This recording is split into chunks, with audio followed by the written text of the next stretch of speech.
Seducing an Alien. "Andrew, are you listening?" Agent Paul asked. Andrew wasn't listening. His eyes were on the alien standing 10 feet away, a glass of purple erosion wine in hand. Its large green eyes surveying the room before it. Its dress, if one could call it that, made of diamond-crusted fish scale, wrapping and hugging its voluptuous figure. The alien's name was Baratod, and it was Andrew's target. His purpose there at the Galactic Parliament meeting. "I wasn't listening, Paul," said Agent Andrew, "but I'm sure the institution has made a mistake. I can't do what they are asking me to do." "Andrew, the institution is never wrong. The plan is simple. You seduce Baratod." Paul started but was cut short by Andrew. "How the fuck am I going to seduce an alien? Just that word, goddammit, seduce. What the fuck is the institution thinking? I thought this was a simple surveillance mission, and now I have to have sex with an alien to ensure Earth's survival? Does that even make sense? How is me going balls deep into an alien going to save Earth?" Paul ran his hand across his face and gave a frustrated sigh. "Listen, Andrew," he started, turning to face the man in the black tuxedo beside him. "The Zorgons, Baratod's race of aliens, mate for life. Any sexual bond they form is permanent, and it affects their decision-making. So if you copulate with Baratod, it would ensure Earth has the Zorgon vote in the Galactic Parliament, a necessary vote to overturn any bills to be passed in Parliament that aren't in favor of Earth's survival." He leaned in closer to Andrew. "Agent, we need you to bang that alien.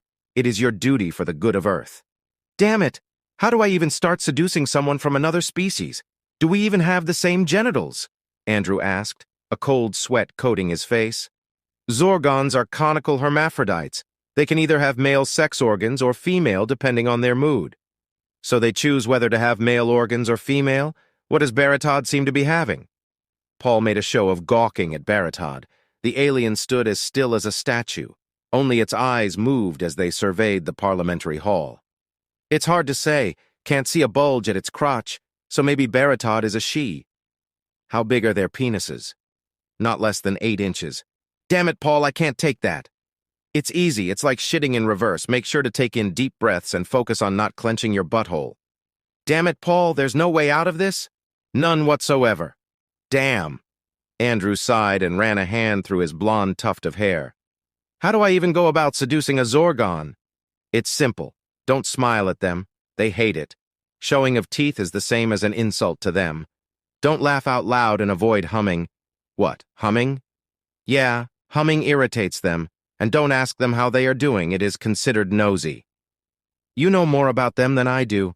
Why shouldn't you be the one seducing Baratod?" "They love blonde hair, and as you can see, I'm bald." Paul touched at his bald pate. "Now go on. Approach Baratod." Paul gently shoved Andrew in Baratod's direction. Andrew let loose a curse beneath his breath and made his way towards the alien.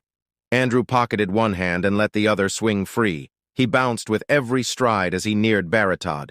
He smiled, then remembered Paul's words about why smiling wasn't recommended with Zorgons, and pursed his lips into a straight line. "Hey," he said as he stood before Baratod. "A human? What brings you to my vicinity?" Baratod asked. Its voice was soft and a little shrill. The edge of its lips curved gently upwards. "I couldn't help but notice you," Andrew said. "I am noticeable?" "Yes. What you're wearing captures the light in the room and draws all eyes to you." Baratod nodded. "So your eyes were drawn to me? But what do you seek to find by following your eyes' path to me?" Andrew nodded, mimicking the Zorgon. "My eyes beheld you, and that birthed a conundrum within my mind as to what you may look like beneath your garments." Baratod nodded. It raised a hand that was gently pressed to its lips. "You are?" "Andrew. Andrew. I am Baratod, and I am well aware of your motives." Andrew ran a hand through his blonde hair. "And what motives are those?" He smirked. "You want to have sex with me. You're here to seduce me," Baratod said, and Andrew choked on his saliva, letting loose several coughs. "You have been given the task of sleeping with me so that a bond can form between us for the good of Earth." Andrew smiled to hide his shame and quickly turned it into a frown when Baratod's eyebrows scrunched. "So you do know my motives?" He said. "Of course I do, and I will take you up on your offer," Baratod said. Andrew leaned back. "Let me get this straight. You will have sex with me regardless of knowing that it's all a ploy by Earth to get the Zorgon vote in the parliamentary sessions? I will. Baratad started. You see, Earthling, it is us Zorgons who created the rumor that we mate for life.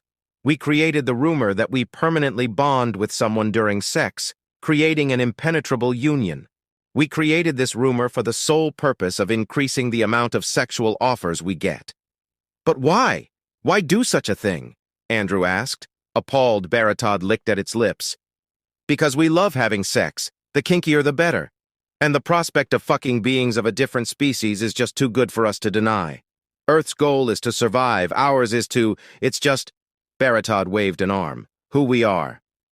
A short silence ensued, both beings eyeing each other. Now come, Baratad took Andrew by the arm. Let's go and explore each other's bodies. I have never been with a human before. Baratad guided Andrew from the parliamentary hall. Oh, and do tell, can you handle an 8-inch penis? Or are you going to squeal like the Gorlaxians? Andrew whimpered.